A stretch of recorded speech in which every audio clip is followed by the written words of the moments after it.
Jeshi la Polisi mkoa wa Rukwa tumewakamata watu wawili kwa tuhuma za kuwafanyia ukatili wa kinyama watoto wadogo kwa kuwachoma au kuwaunguza na moto sehemu mbalimbali za miili yao kiasi cha kuwasababishia majeraha pamoja na maumivu makali mwilini.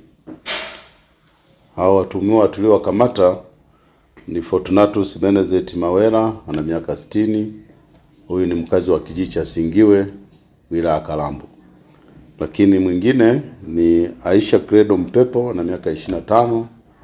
Huyu ni mkazi wa kitongoji cha Kasanzama, mji mdogo wa Laela, wilaya ya Sumbawanga.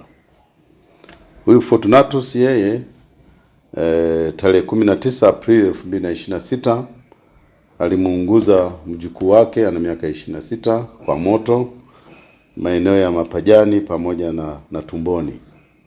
Lakini alikuwa amemfunga kamba miguuni pamoja na mikononi, akimtuhumu kumwibia ndizi.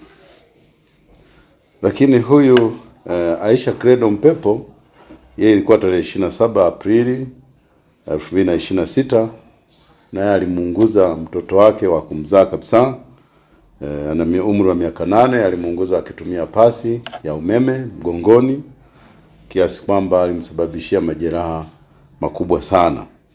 Yeye huyu alimtuhumu huyo mtoto wake mwenye umri wa miaka 8 kwamba amemwibia shilingi 2000 ambayo yeye alikuwa ameipanga kununulia mkaa.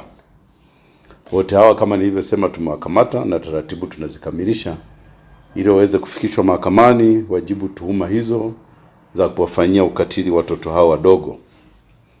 Lakini kwa upande mwingine, mahakama ya wilaya ya Kalambo mkoa wetu huu wa Rukwa imemhukumu Bosco John Fatachi, miaka 38. Huyu ni mkazi wa kijiji cha Kambo, wilaya hiyo ya Kalambo, kulipa faini ya shilingi 300,000 ama akishindwa aende jela kwa muda wa miaka 3.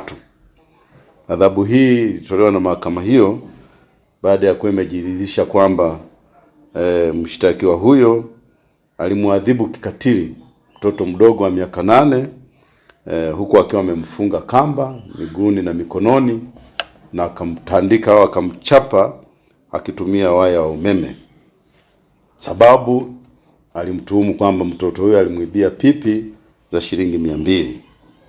Lakini wakati akitoa adhabu hiyo hakimu Nixon Temu aliamuru vile vile huyu mshtakiwa Bosco amlipe yule mtoto fidia ya shilingi 500,000 kutokana na maumivu aliyokuwa ameyapata.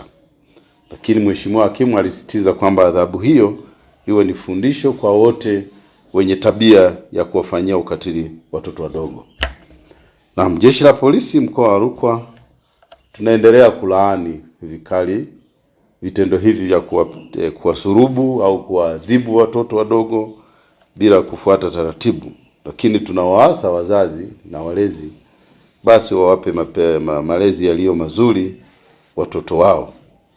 Lakini vile vile tunaendelea kuwapongeza wananchi na kuwashukuru kwa kuendelea kutoa taarifa hasa hizi zinazofichua ukatili wa watoto na ukatili wa majumbani.